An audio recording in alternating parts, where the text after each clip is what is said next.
श्रील प्रभुपाद की जय, गुरु गौरांग की जय। आज हम श्रीमद् भागवतम पहला स्कंद पहला अध्याय श्लोक क्रमांक 11 से प्रारंभ करेंगे। भूरिणि भूरि कर्माणि श्रोतव्यानि विभागशः अतः साधु अत्र यत्सारं समुद्धृत्य मनीषया ब्रूहि भद्राय भूतानां येनात्मासु प्रसीदति। अनुवाद। शास्त्रों के अनेक विभाग हैं और उन सब में अनेक नियमित कर्मों का उल्लेख है, जिनके विभिन्न प्रभागों को वर्षों तक अध्ययन करके ही सीखा जा सकता है। अतः हे साधु, कृपया आप इन समस्त शास्त्रों का सार चुनकर समस्त जीवों के कल्याण हेतु समझाएं, जिससे उस उपदेश से उनके हृदय पूरी तरह तुष्ट हो जाएं। तो यहाँ पर जो शौनक आदि ऋषि हैं, सूत गोस्वामी से याचना कर रहे हैं कि आपने सब कुछ पढ़ा है, सब कुछ सुना है, तो उन सब शास्त्रों का जो सार है वह हमको बताइए। तो प्रभुपाद जी तात्पर्य में बताते हैं, आत्मा तथा स्व को पदार्थ तथा भौतिक तत्वों से पृथक माना जाता है। इसका स्वरूप स्वभावतः आध्यात्मिक है, अतः किसी भी परिणाम के भौतिक आयोजनों से तुष्ट नहीं होता। तो प्रभुपाद जी कह रहे हैं, आत्मा पूरी तरह से आध्यात्मिक है और पदार्थ पूरी तरह से भौतिक है, तो दोनों का मेल नहीं हो सकता है। तो संपूर्ण शास्त्र तथा आध्यात्मिक उपदेश इसी आत्मा की तुष्टि के निमित्त है। विभिन्न कालों तथा विभिन्न स्थानों में नानाविध जीवों के लिए अनेक प्रकार के उपायों की संस्तुति की जाती है। फलस्वरूप प्रामाणिक शास्त्रों की संख्या अनगिनत है। इन शास्त्रों में विभिन्न विधियों तथा नियमित कर्मों का विधान है। इस कलिकाल में सामान्य जनता की पतित अवस्था को ध्यान में रखते हुए नैमिषारण्य के मुनियों ने श्री सूत गोस्वामी से अनुरोध किया कि वह इन समस्त शास्त्रों का सार कह सुनाएं, क्योंकि इस युग में पतित आत्माओं के लिए वर्णाश्रम पद्धति में इन विविध शास्त्रों के उपदेशों को पढ़ना तथा समझ पाना संभव नहीं है। जैसे कि पूर्व के श्लोक में हमने चर्चा की थी कि कलयुग के क्या क्या लक्षण हैं, तो उन लक्षणों के कारण ये जो कलयुग में जीव रहते हैं, इनकी जो अवस्था है बहुत पतित है। और शास्त्र इतने सारे हैं, पुराण इतने सारे हैं, वेद बहुत सारे हैं, उपनिषद हैं, तो जीव किस किस को पढ़ेगा, इतना समय उसके पास नहीं है। और इन शास्त्रों में, इन पुराणों में अनेक विधि विधान हैं जिसको जीव के लिए कर पाना संभव नहीं है एक ही जीवन में। तो नैमिषारण्य के मुनियों ने सूत गोस्वामी से अनुरोध किया कि आप उन सब शास्त्रों का सार हमको बताइए, हम जानना चाहते हैं, क्योंकि सार हमें पता लग जाएगा तो ये पता चलेगा कि मनुष्य जीवन में हमारा उद्देश्य क्या है। श्लोक क्रमांक 12। सूत जानासि भद्रम ते भगवान सात्वतां पतिः देवक्यां वसुदेवस्य जातो यस्य चिकीर्षया। अनुवाद। हे सूत गोस्वामी, आपका कल्याण हो। आप जानते हैं कि पूर्ण पुरुषोत्तम भगवान देवकी के गर्भ से वसुदेव के पुत्र के रूप में किस प्रयोजन से प्रकट हुए। तो प्रभुपाद जी तात्पर्य में लिखते हैं, भगवान का अर्थ है सर्वशक्तिमान ईश्वर, जो समस्त ऐश्वर्यों, शक्ति, यश, सौंदर्य, ज्ञान तथा तपस्या के नियंता है। वह अपने शुद्ध भक्तों के रक्षक है। देखिए यहाँ पर एक श्लोक में एक शब्द आया है सात्वताम पतिः। तो यहाँ पे अनुवाद बताया गया है, सात्वताम का अर्थ है शुद्ध भक्तों का और पति का अर्थ है रक्षक। तो ज़्यादातर जो व्यक्ति हैं वे समझते हैं पति का मतलब है जो पति पत्नी का जो संबंध होता है उसमें जो पति आया है वो पति, पर यहाँ पर संस्कृत शब्द पति का अर्थ है रक्षक, और वो भी किनके रक्षक, शुद्ध भक्तों के। तो यहाँ पर सूत गोस्वामी से नैमिषारण्य के ऋषि पूछ रहे हैं कि भगवान कृष्ण वसुदेव के जो पुत्र हैं वो किस प्रयोजन से प्रकट हुए। उनका क्या हेतु था, क्या उद्देश्य था। जैसा कि आप सभी जानते ही हैं कि भगवान धर्म की स्थापना करने के लिए प्रकट होते हैं और भक्तों की रक्षा करने के लिए और असुरों का नाश करने के लिए। और हम शास्त्र में भी देखें तो भगवान ने अपने भक्तों की रक्षा कैसे की, जैसे प्रहलाद महाराज की रक्षा की, पांडवों की रक्षा की, अम्बरीश महाराज की रक्षा की। वे सभी भक्त भगवान पे आश्रित थे और भगवान उनके रक्षक बनकर उनका कल्याण करते रहे, उनको सभी विपदाओं से बचाते रहे। तो प्रभुपाद जी आगे लिखते हैं, यद्यपि ईश्वर सबों पर संभाव रखने वाले हैं तो भी वे अपने भक्तों पर विशेष कृपालु रहते हैं। सत्य का अर्थ है परम सत्य। जो लोग परम सत्य के सेवक या दास हैं वे सात्वत कहलाते हैं। ऐसे शुद्ध भक्तों की रक्षा करने वाले भगवान सात्वतों के रक्षक कहलाते हैं। भद्रम ते अर्थात आपका कल्याण हो से मुनियों द्वारा वक्ता से परम सत्य के विषय में जानने की उत्सुकता का द्योतक है। पूर्ण पुरुषोत्तम भगवान श्री कृष्ण वसुदेव की पत्नी देवकी से प्रकट हुए। वसुदेव आध्यात्मिक पद के प्रतीक है जिसमें परमेश्वर का प्राकट्य होता है। तो भक्तों के रक्षक स्वयं भगवान हैं और भगवान ऐसे भक्तों के रक्षक कहलाते हैं जो उनके सेवक हैं, जो उनके दास हैं। तो ऐसे भगवान उन भक्तों के रक्षक हैं। तो हम समझ सकते हैं कि वसुदेव के पुत्र के रूप में प्रकट हुए। और चिकीर्षया का अर्थ है किस कार्य को संपन्न करने हेतु भगवान इस भूमि पर अवतरित हुए। ऐसा नैमिषारण्य के ऋषि सूत गोस्वामी से प्रश्न पूछ रहे हैं। श्लोक क्रमांक 13, तन्न शुश्रूषमाणानां हस्यंगानुवर्णितुं यस्यावतारो भूतानां क्षेमाय च भवाय च। अनुवाद है सूत गोस्वामी, हम भगवान तथा उनके अवतारों के विषय में जानने के लिए उत्सुक हैं। कृपया हमें पूर्ववर्ती आचार्यों द्वारा दिए गए उपदेशों को बताइए, क्योंकि उनके वाचन, श्रवण तथा कहने सुनने दोनों से ही मनुष्य का उत्कर्ष होता है। तात्पर्य यहाँ पर परम सत्य के दिव्य संदेश के श्रवण हेतु आवश्यक शर्तें प्रस्तुत की गई हैं। पहली शर्त यह है कि श्रोता को अत्यंत निष्ठावान तथा सुनने के लिए उत्सुक होना चाहिए। और दूसरी शर्त यह है कि वक्ता मान्य आचार्यों की शिष्य परंपरा में से हो। देखिए यहाँ पर बहुत ही महत्वपूर्ण 2 गुण बताए जा रहे हैं। जो सुनने वाले श्रोतागण हैं तो उनमें 2 गुण कौन से विशेष बताते हैं जो नैमिषारण्य के ऋषियों में थे। पहला गुण है कि वह सुनने के लिए भगवान की कथा बहुत उत्सुक थे, उनको बहुत इच्छा थी कि हम सुनना चाहते हैं। तो जब श्रोता के अंदर, सुनने वाले के अंदर भगवान के विषय में जिज्ञासा उत्पन्न होती है तो यही जिज्ञासा उसको उत्सुकता प्रदान करती है, उसमें उत्साह बढ़ता है।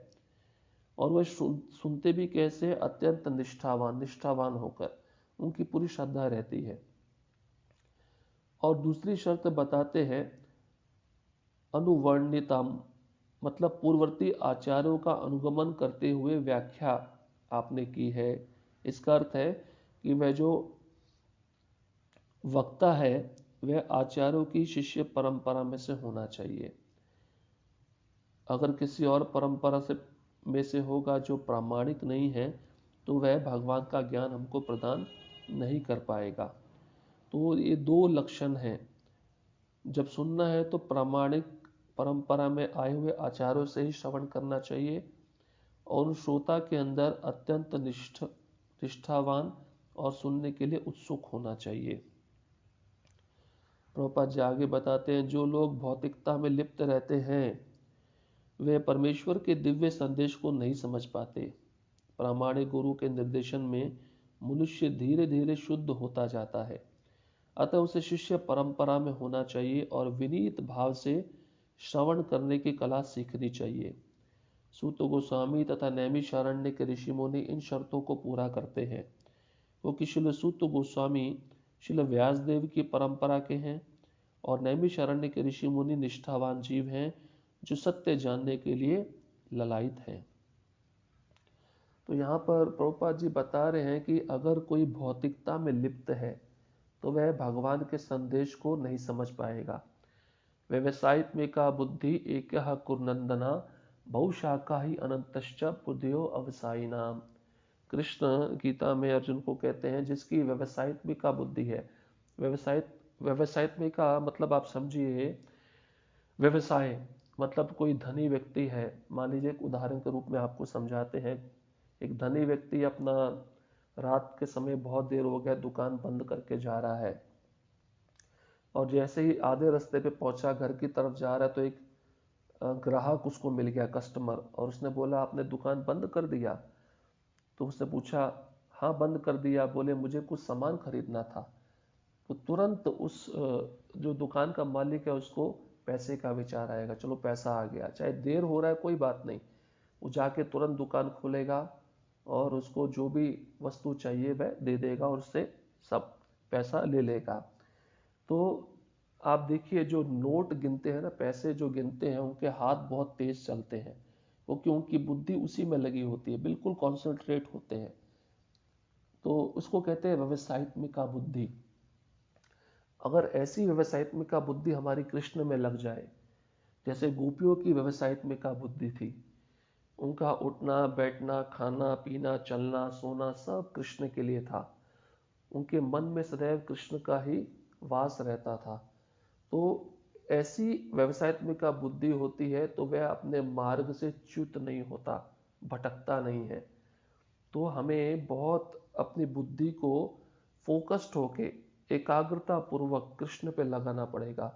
नहीं तो कृष्ण कहते हैं अगर वह बुद्धि मुझ में नहीं लगती तो बहुत सारी शाखाओं में लगती है। बहुशाखा ही अनंतश्च, बहुत सारी शाखाएं कौन सी? विषयों की शाखाएं हैं, पर उसमें बुद्धि भटक जाती है और मेरे पे एकाग्रचित नहीं हो पाती। जब के समय भी हमने प्रण लिया है कि हम हरिनाम को सुनेंगे सुनेंगे सुनेंगे, जब हम अपनी बुद्धि को मन को उस हरिनाम को सुनने में लगाएंगे तब वो बुद्धि एकाग्र बनेगी, तीक्ष्ण बनेगी। और अगर हम उस बुद्धि और मन को जप के समय भगवान के हरिनाम पे नहीं लगा पाए तो वो बहुशाखाई अनंतश्च, वो बहुत जगह फैलेगी, विषयों की तरफ दौड़ेगी। तो हमें बारंबार अपनी बुद्धि को अपने मन को कृष्ण में लगाना है। तो यहाँ पर प्रभुपाद जी ही बता रहे हैं और बताते हैं उसे शिष्य परंपरा में होना चाहिए और विनीत भाव से श्रवण करने की कला सीखनी चाहिए। विनीत मतलब नम्रता। ये भाव जब तक शिष्य में नहीं आएगा वो ज्ञान को ग्रहण नहीं कर सकता। तो सूत गोस्वामी जो वक्ता थे और नैमिषारण्य जो श्रोता थे, इन दोनों के अंदर ये गुण थे, इसलिए ये कथा प्रारंभ होती है। इसलिए ये नैमिषारण्य के ऋषि भगवान के ज्ञान को जानने के लिए बहुत उत्सुक थे और जो सूत गोस्वामी थे वह परंपरा से संबंधित थे। प्रभुपाद जी तात्पर्य में बताए हैं वह व्यासदेव की परंपरा से संबंधित थे। श्लोक क्रमांक 14। आपन्न संस्कृतिं घोरा यन्नाम विवशो गृणन् तथा सद्यो विमुच्येत यद्विद्भेति स्वयं भयम्। जन्म तथा मृत्यु के जाल में उलझे हुए जीव यदि अनजाने में भी कृष्ण के पवित्र नाम का उच्चारण करते हैं तो तुरंत मुक्त हो जाते हैं, क्योंकि साक्षात भय भी इससे भयभीत रहता है। देखिए इस श्लोक में एक महत्वपूर्ण शब्द आया है आपन्ना। आपन्ना मतलब फंसे हुए। संस्कृति किसमें फंसे हुए? जन्म मृत्यु के चक्र में। और कैसा ये जन्म मृत्यु का चक्र है? भौतिक संसार कैसा है? घोराम। घोराम मतलब अत्यंत उलझे। घोराम का एक और अर्थ होता है घोर अंधकार। तो इस अंधकार रूपी भौतिक जगत में हम सब फंसे हुए हैं, जन्म मृत्यु के चक्र में हैं और ऐसे फंसे हुए हैं कि अंधेरा इतना है कि वहां पे उजाला नहीं है, रोशनी नहीं है, कोई हमको देख सके या हमको निकाल सके। तो उसके लिए प्रभुपाद जी बताए हैं कि उसी श्लोक में एक शब्द आया है नाम। नाम मतलब परम नाम। किसका नाम? कृष्ण का नाम। ये परम नाम है क्योंकि गोलोक से आया है। और विवशः, विवशा मतलब अनजाने में भी कोई जीव लेता है। गृणन मतलब उच्चारण करता है। क्या उच्चारण करता है? हरे कृष्णा कृष्ण कृष्ण हरे हरे, हरे राम राम राम हरे हरे। तो सद्य, सद्य का अर्थ है तुरंत, इमीडिएटली। और विमुच्चेत का अर्थ है मुक्त हो जाता है। जब मुक्त हो जाता है तो कहाँ जाता है? गोलोक वृंदावन चला जाता है। इस भौतिक में अंधकार संसार से निकल जाता है। और दूसरा गुण बताते हरिनाम का, इस हरिनाम से काल का काल भी भयभीत रहता है। जो इस हरिनाम का आश्रय लेता है वह भय से मुक्त हो जाता है। देखिए, हम जिस जगत में रह रहे हैं बड़ा ही भयावह जगत है, बहुत डराने वाला जगत है। प्रहलाद महाराज कहते हैं इस जगत में ऐसे क्रोकोडाइल, ऐसे मगरमच्छ, ऐसे विषैले सर्प है। हे प्रभु नरसिंह देव, आपने हमें कहाँ डाल दिया? वो क्रोकोडाइल, वो मगरमच्छ, वो सांप कौन है? ये विषयी जीव हैं जिनका हम संग लेते हैं। और इन विषय जीवों का संग लेते लेते हमारी दुर्गति हो जाती है। तो अभी देखिए काल भी ऐसा चल रहा है, सभी भक्त भी भयभीत है। कोरोना आ गया, महामारी आ गई, जिसको भी ले रही है अपनी चपेट में, तो वो बहुत भयभीत है कि मेरी मृत्यु ना हो जाए। हम सुरक्षित नहीं है किसी भी स्थान में। हम किसी भी स्थान पे चले जाएं इस संसार में, हम सुरक्षित नहीं रह पाएंगे क्योंकि काल हमारे पीछे लगा हुआ है। वो काल जो सर्प है वो हमको निगलना चाहता है। परंतु जो हरिनाम का प्रामाणिकता से आश्रय लेता है, उसका उच्चारण करता है और उसको पूर्ण श्रद्धा है हरिनाम पे, तो वह काल भी उसका कुछ भी बिगाड़ नहीं पाएगा। आपको एक छोटा सा उदाहरण देकर बताएंगे कि ये जगत कितना भयावह है। तो जो पुणे का रेलवे स्टेशन है, वहाँ पर हमारे भक्त ग्रंथ वितरण कर रहे थे कुछ समय पहले। तो उन्होंने क्या देखा, एक माता जी बहुत युवती है और वो रो रही है, स्टेशन पे खड़ी है। तो एक भक्त के मन में विचार आया, मैं इस माता जी को जाकर प्रभुपाद जी का एक ग्रंथ देता हूँ, जिससे वह पढ़ेगी, उसका दुख दूर हो जाएगा। परंतु वह भक्त थोड़ा, उसके मन में आया कि अभी समय ठीक नहीं है, अगर मैं ग्रंथ देने गया तो ये ले नहीं पाएगी और शायद मेरे को गुस्सा कर दे। इस उद्देश्य से वह भक्त नहीं गया उस माता जी के पास में। और कुछ ही क्षण में क्या हुआ, ट्रेन आई और ट्रेन के सामने वो माता जी कूद गई, उसने आत्महत्या कर लिया। ये सच्ची घटना है। तो ये देखते ही उस भक्त का मन, उसका हृदय इतना दुखी हो गया, उसकी आंखों से आंसू आने लगे। अगर मैं प्रभुपाद जी का एक ग्रंथ इस माता जी को देता, वो जो काल आया था इसकी मृत्यु का टल जाता।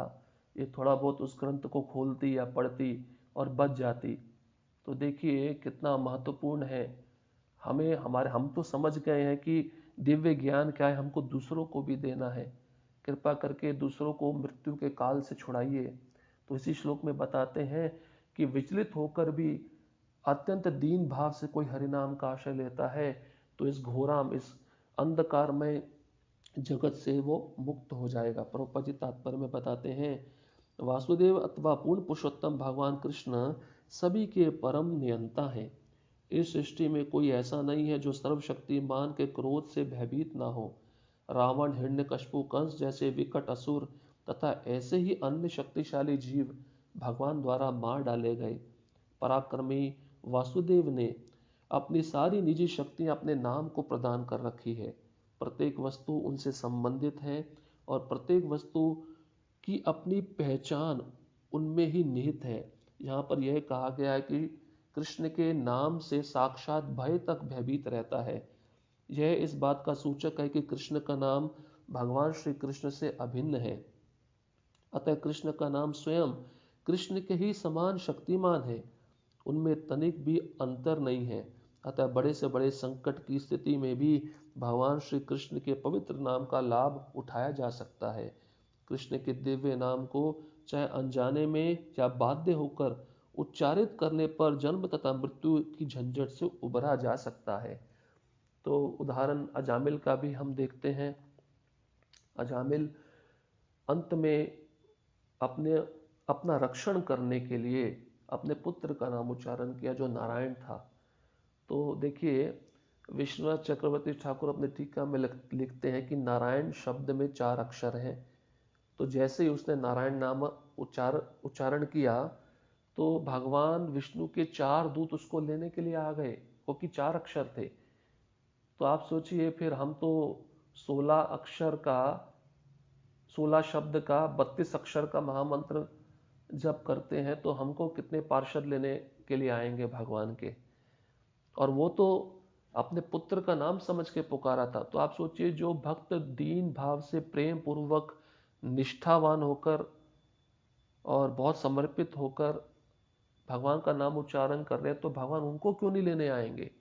ऐसा दृढ़ विश्वास हमारे अंदर होना चाहिए। ये नाम ही सब कुछ है। नाम बिना किछु नाई कार 14 भुवन माझे, भक्ति विनोद ठाकुर कहते हैं, ये 14 भुवन रूपी ब्रह्मांड में हरिनाम के अलावा और कुछ नहीं है। इसलिए कलयुग का जो धर्म है हरिनाम, इसका आश्रय लीजिए। हम इसी नाम रूपी आश्रय में नाव में बैठकर इस भव सागर को पार कर सकते हैं। तो बहुत ही विकट स्थिति है और हमारा आश्रय हरिनाम ही है। कृपया इसको लीजिए, ध्यानपूर्वक जप करिए और हरिनाम का आश्रय बिल्कुल भी मत छोड़िए। आप सबसे मेरा यही अनुरोध है। आज का सत्र हम यहीं पे समाप्त करते हैं। हरे कृष्णा कृष्ण कृष्णा हरे हरे, हरे राम राम राम हरे हरे। शिल प्रभुपाद की जय। गुरु गौरांग की जय।